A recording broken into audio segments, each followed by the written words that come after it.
Esse mês, nas igrejas batistas do Brasil todo, nós estamos envolvidos nessa campanha de evangelização.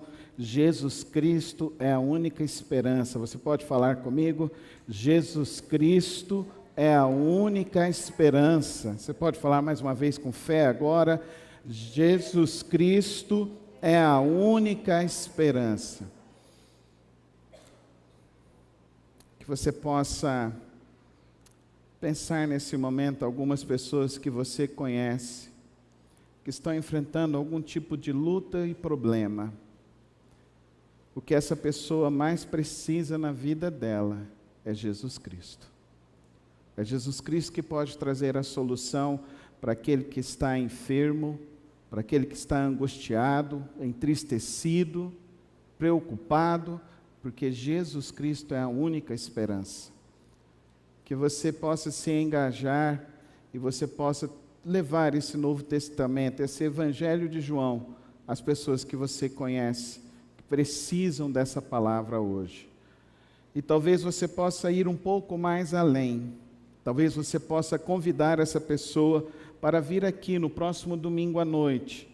No próximo domingo à noite nós vamos ter uma palavra de testemunho, de conversão ao Senhor Jesus Cristo. Nós vamos ter a palavra de Deus sendo anunciada e nós vamos pregar no Evangelho de João neste mês de outubro, todos os domingos à noite.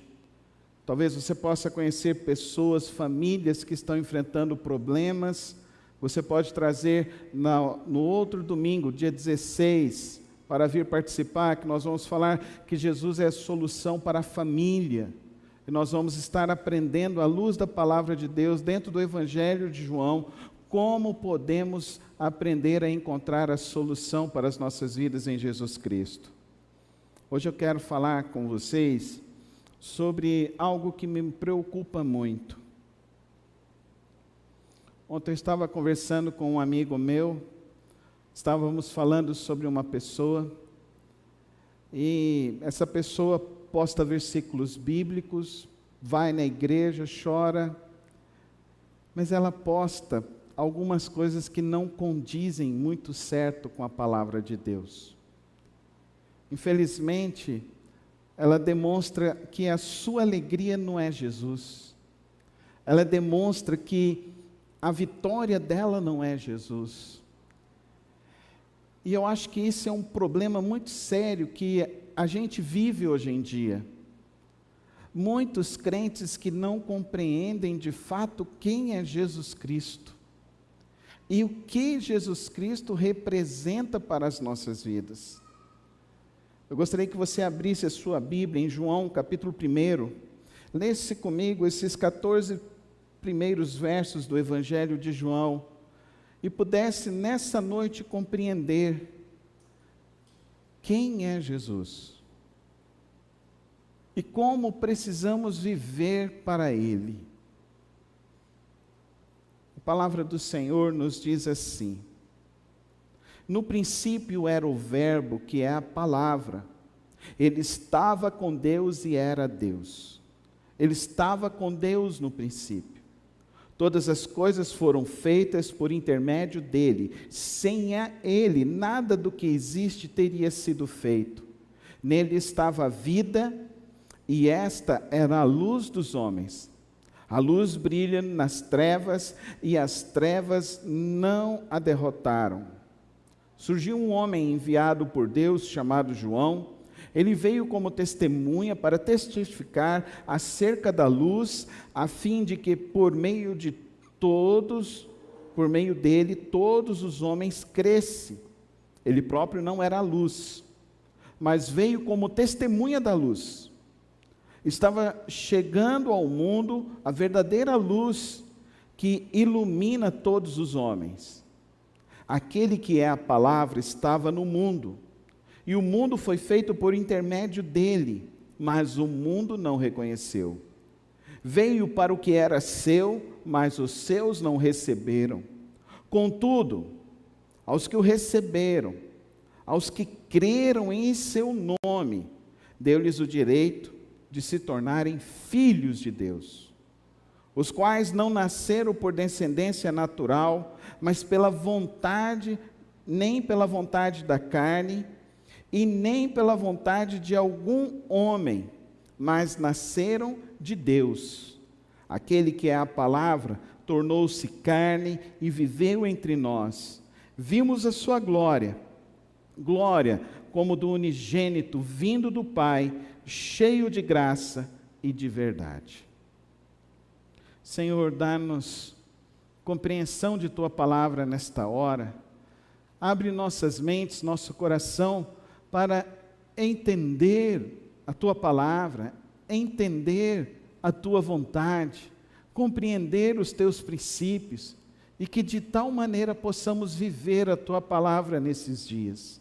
Assim que eu rogo ao Senhor, no precioso nome de Cristo Jesus. Amém. No final do século XVIII, início do século XIX,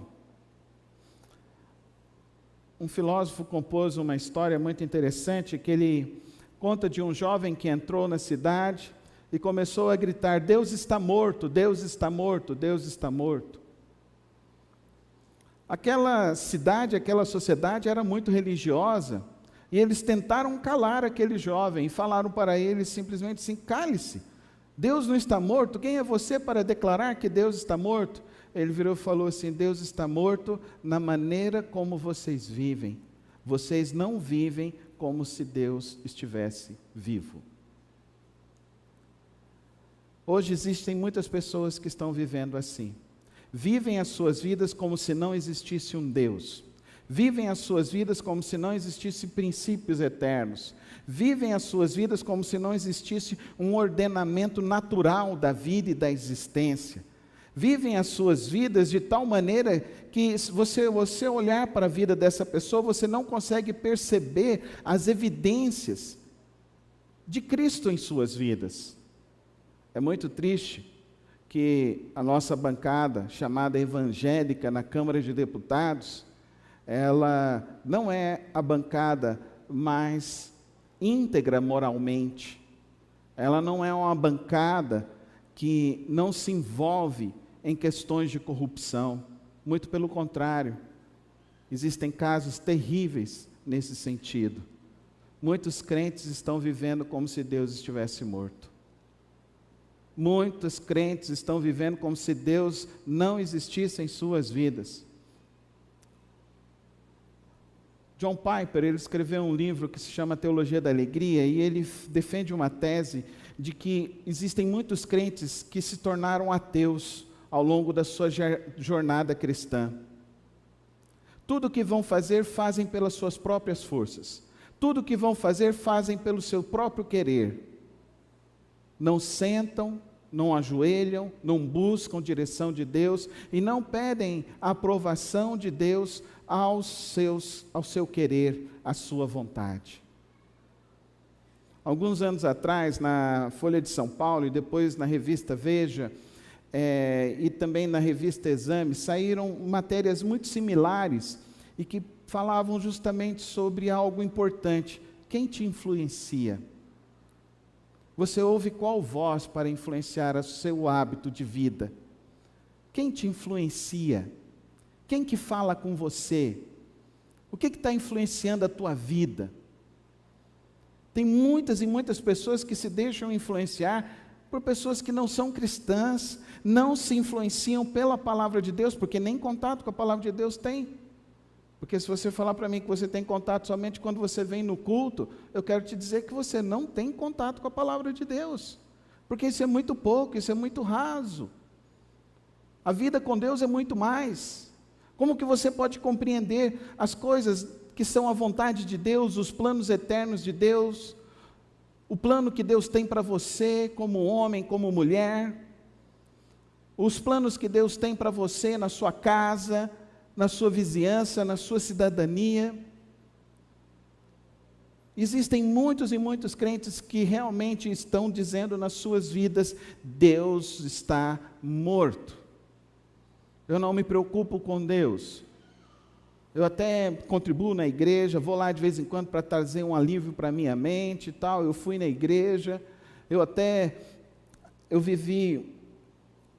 nasci na igreja, e até a década de 80, no censo brasileiro, no último censo da década de 80, início da década de 90, tinha assim, qual era a sua religião.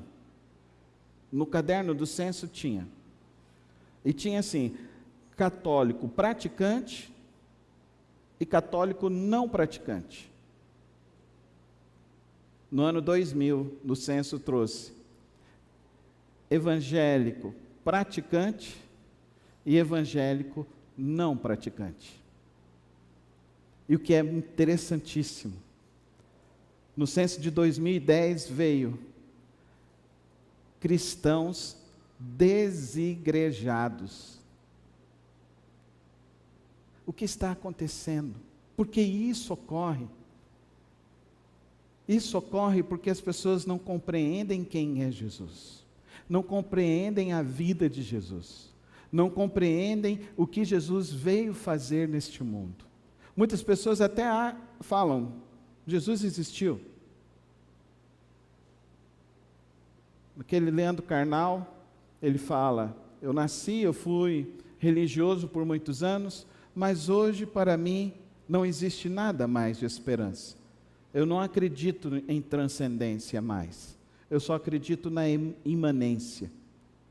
E tem muitos crentes que gostam de ouvir ele e seguir o que ele orienta. E será que é isso que a gente está aqui para fazer nessa vida? Acredito que não, querido irmão e querida irmã. A palavra de Deus nos apresenta um senso de direção, um senso de explicação sobre o que é a vida e sobre o que podemos viver dessa vida que temos que viver. Esse texto de João nos mostra isso de uma maneira muito clara, nos apresentando Jesus Cristo como a palavra. Ele é a palavra, ele é o Logos. Ele é o Logos que estava com Deus desde a criação. Ele é o Logos que estava na eternidade, que ele se fez presente em imanência, em nossa existência, adquirindo forma, carne, nome, personalidade, que as pessoas ouviram sua voz, algumas pessoas tocaram nele, outras pessoas tocaram nele, inclusive após a sua morte, quando ele ressuscitou. Existem mais evidências claras e históricas sobre a figura de Jesus Cristo do que de figuras como Platão e Sócrates. Não existe evidência nenhuma sobre Platão e Sócrates. Não existe ninguém que seguiu esses homens que escreveu a história deles. Mas os homens que seguiram e que conheceram Jesus Cristo, fizeram questão de registrar a sua história e de registrar a luz do Evangelho, a luz dessa palavra escrita. Nós temos então que João é o quarto Evangelho, nós vimos então que escreveu-se primeiro o Evangelho de Marcos, que foi o João Marcos que viajou com Paulo, e que esse João Marcos se encontrou com Pedro, e aos pés de Pedro compôs então o primeiro evangelho que teve em circulação logo no início da igreja, entre os anos de 45 a 60, e esse foi o primeiro evangelho que teve circulação. Logo após isso, Mateus escreveu o seu evangelho com o propósito de apresentar Jesus Cristo para aqueles que eram os judeus. Por isso que nós vemos uma genealogia ali no evangelho de Mateus, que vai até Abraão, nos mostrando claramente que a linha de ancestralidade do Senhor Jesus figurava dentro da história de Israel. Nós vemos depois Lucas escrevendo e compondo o seu evangelho com a finalidade de falar aos gentios, e aí mostrando para as pessoas que Jesus não era apenas dos gentios, que Jesus era para toda a humanidade. E a linha, você vai ver que a linha de ancestralidade de Jesus, a genealogia de Jesus, vai até Adão. Mas aqui no evangelho de João é diferente.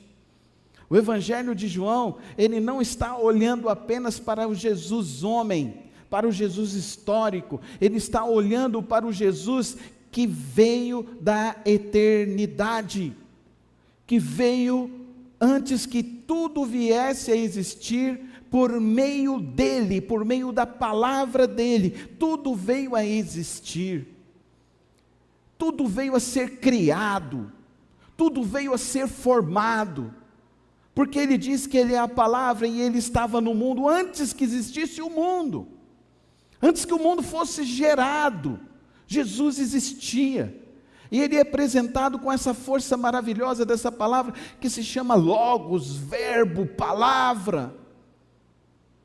E algumas pessoas falam que as duas coisas que depois que você usa, você não pode mais se arrepender delas, é a flecha lançada e a palavra dita. Porque a palavra, quando você diz, você tem o poder de amaldiçoar ou de bendizer e abençoar a pessoa. Mas uma palavra que você fala, amaldiçoar a pessoa, uma palavra que você fala para sua esposa e ela nunca mais vai esquecer, uma palavra que você fala para o seu filho e você determina toda uma história que o seu filho vai viver. Olha o tanto que a palavra é algo poderoso. João, então, ele tem uma visão muito maior sobre quem é Jesus. Jesus não é apenas um mero homem que viveu na história humana, ao contrário, Jesus, ele é o próprio Deus que se fez imanente, que se fez presente na história humana, e ele sendo esse próprio Deus, ele nos diz aqui ainda mais, que o que estava nele, o que veio a ocorrer pela vida dele, tem a ver para a minha vida e para a sua vida. O que ele fez com a vida dele tem a ver, tem relação com a nossa existência, tem relação com as nossas atividades, tem relação com os nossos sonhos, tem relação com os nossos propósitos, tem relação com os nossos sentimentos, tem relação com tudo aquilo que você imagina sobre a vida. Eu queria te dizer algumas coisas aqui nesta noite. A primeira coisa que eu gostaria de te dizer, Jesus não é uma invenção de mente humana, não, ninguém poderia fazer algo tão fantástico e tão poderoso. Nós vamos ver depois Jesus falando dessa palavra, nós vamos ver João apresentando essa palavra e apresentando os nomes de Jesus. Isso é algo tão fantástico. Se você quiser conhecer um pouco, só você acompanhar as reflexões que estão acontecendo nas quartas-feiras, que já tem cerca de quase 4 meses que eu estou falando sobre quem é Jesus que João está apresentando. Hoje eu só quero dar uma introdução para você e te explicar algumas coisas que são muito importantes sobre quem é Jesus. Jesus não é uma invenção humana. Jesus, ele já existia antes que a própria raça humana existisse. Ele já era o Verbo.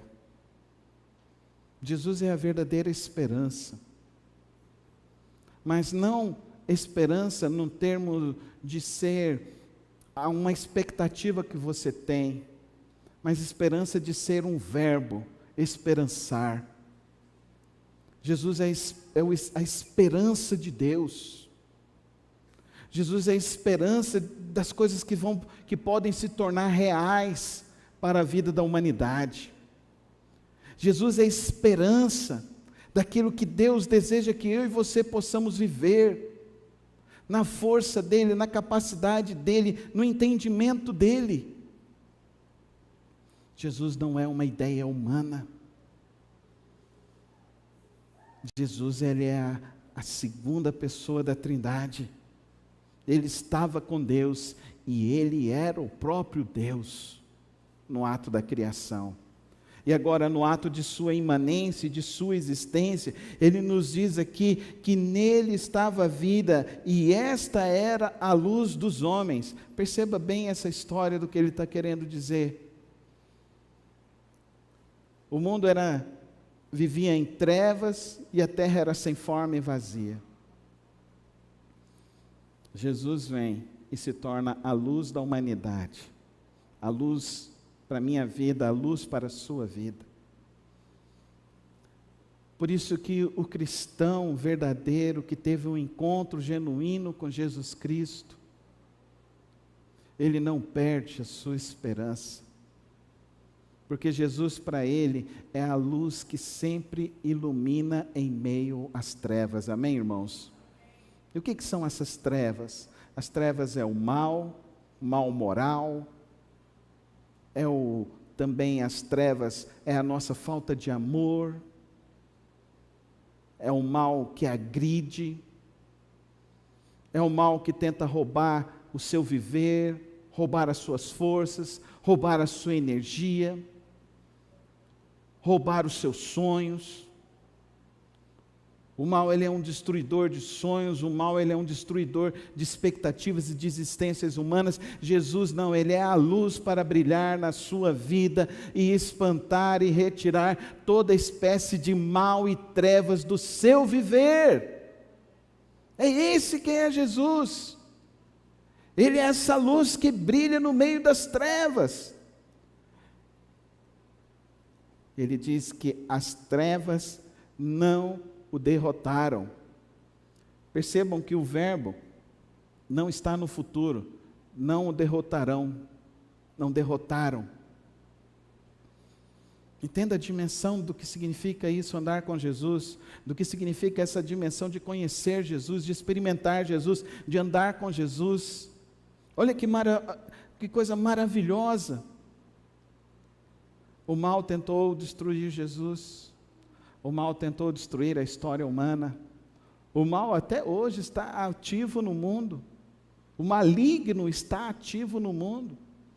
O maligno age tentando nos destruir, tentando destruir nossas casas, nossos filhos, tentando destruir este mundo, tentando destruir igrejas, tentando destruir pessoas, tentando destruir sonhos. Isso é um maligno, o mal, as trevas. Mas esse mal, Jesus já derrotou. Amém, querido irmão? Você confia que Ele derrotou? Você confia mesmo? Então você não precisa ir atrás para alguém espantar o seu mal de família hereditária. Porque Jesus espantou o teu mal, você precisa confiar em Jesus Cristo, amém? Você não precisa ficar com medo de alguém que fez alguma espécie de mal contra você, uma macumba, um olho gordo, uma inveja. Tem crente que tem medo de olho gordo, tem crente que tem medo de inveja. Leia a Bíblia diz: a luz brilha nas trevas e as trevas não a derrotaram, amém, irmãos? Jesus venceu o maligno, Jesus venceu o mal, Jesus venceu as trevas. Terceira coisa que esse texto nos desafia, queridos, é que ele nos diz que algum ser humano pode rejeitar Jesus. Que coisa triste. Ele veio para os que eram seus, mas os seus o rejeitaram. Infelizmente tem pessoas que já tiveram um encontro com Jesus, viram Jesus, experimentaram Jesus em suas vidas, experimentaram milagres. Eu conheço um amigo meu, ele sofreu um acidente de carro, e ele foi tirado de lá, e as pessoas falaram que ele não ia resistir, que ele iria morrer. As pessoas que socorreram ele falaram assim, ele estava morto já. Pegaram, levaram ele para o hospital, ele foi passou 1 mês na UTI, 2 meses, 3 meses na UTI, 4 meses, e os médicos já chegou para a família e falaram assim, nós vamos dar agora como morte cerebral. A família ficou desesperada, veio na igreja, nós oramos, clamamos a Deus, e naquela semana, ele abriu os olhos, voltou a falar. Em menos de 10 dias, ele se levantou da cama. Em 15 dias, ele teve alta. Os médicos falaram, ele não vai falar, ele não vai andar, Ele saiu andando do hospital, saiu falando do hospital.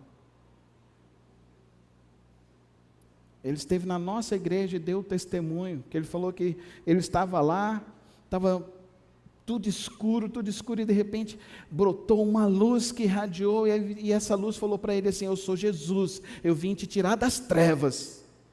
E ele virou e falou assim: eu quero sair das trevas.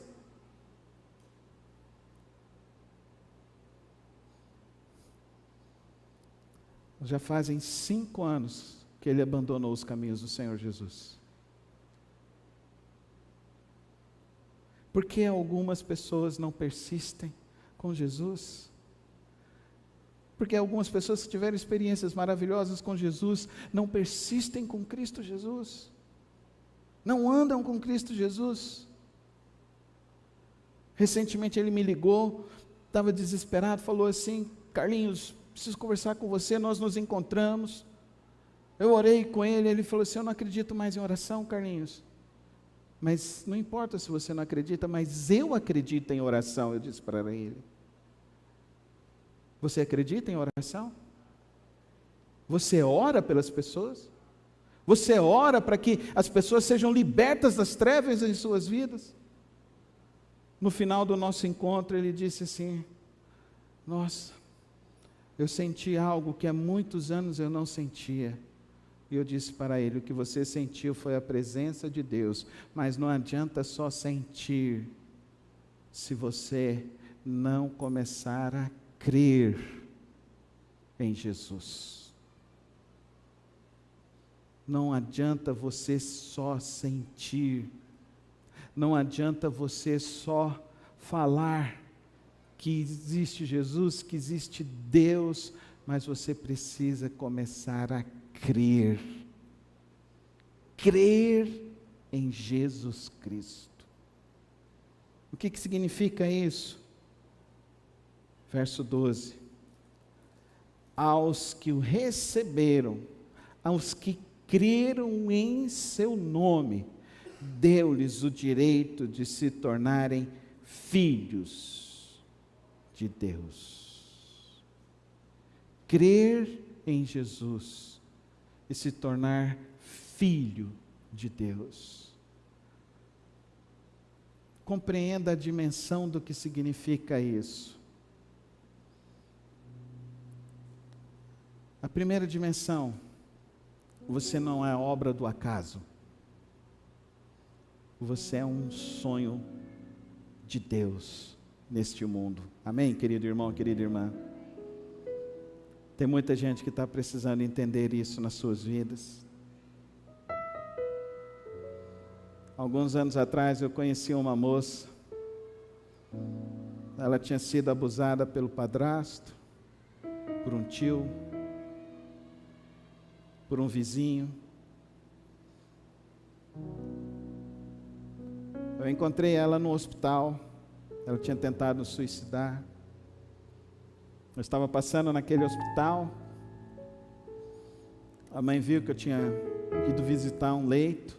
Orei por aquele leito. Ela virou e falou assim: o senhor pode orar pela minha filha? Eu falei: posso. Eu entrei. Ela falou assim para mim: eu não sei porque eu vivo. A minha vida é terrível. O que eu fiz? Por que tudo isso aconteceu comigo? Para que tudo isso? Tanta dor. Eu quero morrer. Já falei para minha mãe que eu quero morrer. Eu deixei ela falar. A enfermeira do hospital veio e falou assim: pastor, o senhor não pode ficar aqui. Eu falei assim. Aí a moça virou e falou assim: não, deixa ele ficar. Tá bom ele aqui. E até esse momento, acho que já tinha uns 40 minutos que eu estava naquele hospital lá com ela, e ela falando. Eu falei para ela o seguinte: que Jesus, quando Ele veio ao mundo, Ele veio para derrotar toda a esfera de mal, toda a esfera de agressão, toda a esfera de dor, mas que infelizmente muitos homens e muitas mulheres não compreendem o poder que se tem ao conhecer Jesus Cristo, o poder que há em experimentar Jesus Cristo em suas vidas.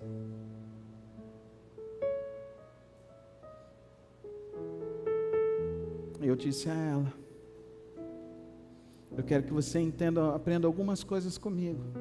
A primeira, você não veio destinada para sofrer, porque você é um sonho de Deus.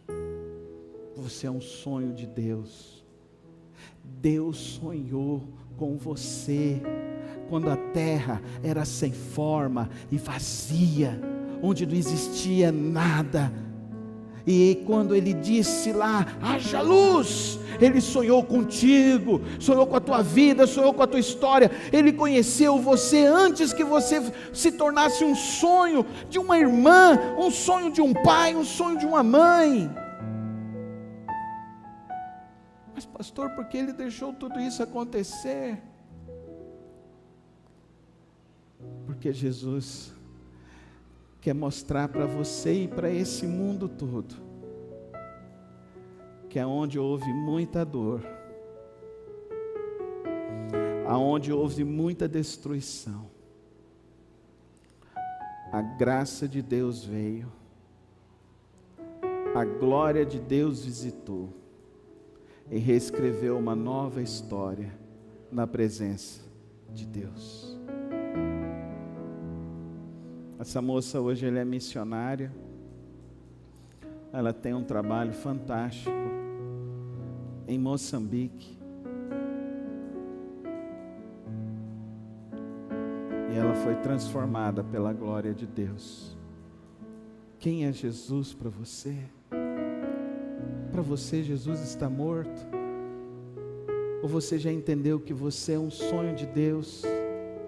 Ou você já entendeu que Ele fez essa viagem cósmica, que eu nem sei imaginar o que é isso, sair da eternidade e vir para essa vida limitada, pequena entre nós, morrer naquela cruz, derramar o sangue, e dizer para as pessoas que Ele está morrendo de braços abertos, para dizer: vinde a mim todos vós que estáis cansados, sobrecarregados, porque vocês vão encontrar em mim, em Jesus, alívio para a vida de vocês, alívio e paz para se viver. Esse é Jesus, Jesus Cristo, o Jesus que é a solução, que não é ideia humana, que é a segunda pessoa da Santíssima Trindade, que derrotou todo o mal.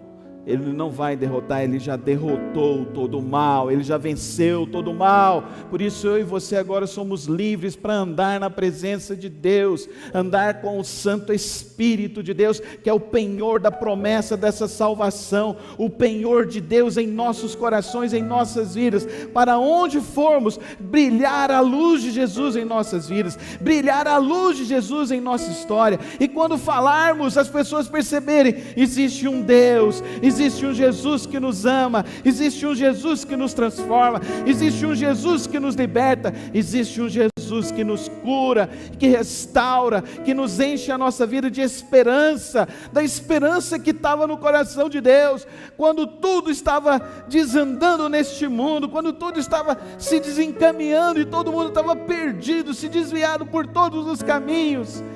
Deus deu seu Filho unigênito para que todo aquele que simplesmente cresce, começasse a experimentar nova vida, vida eterna com Jesus Cristo. Esse é Jesus. Você tem vivido como?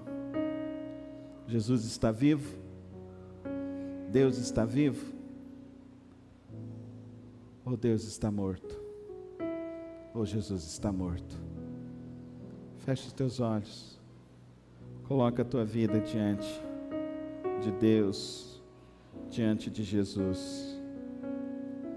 Ele é a palavra, e todos quantos creram em seu nome, deu-lhes então o direito de se tornarem filhos amados de Deus.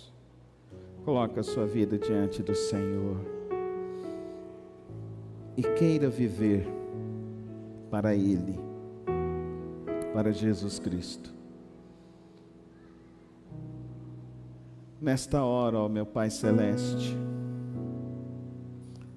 colocamos nossas vidas em Tuas mãos.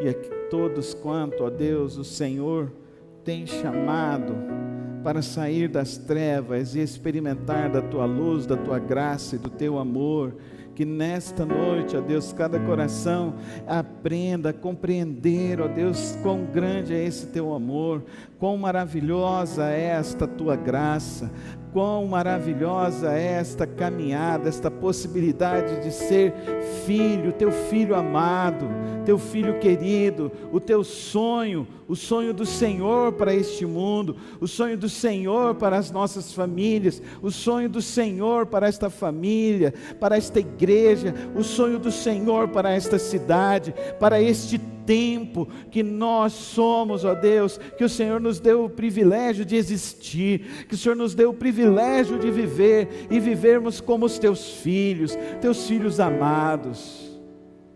Toma as nossas vidas nesta noite, ó Pai, e nos conduz ao Teu caminho, à Tua vontade, ao Teu querer, no nome de Jesus, amém.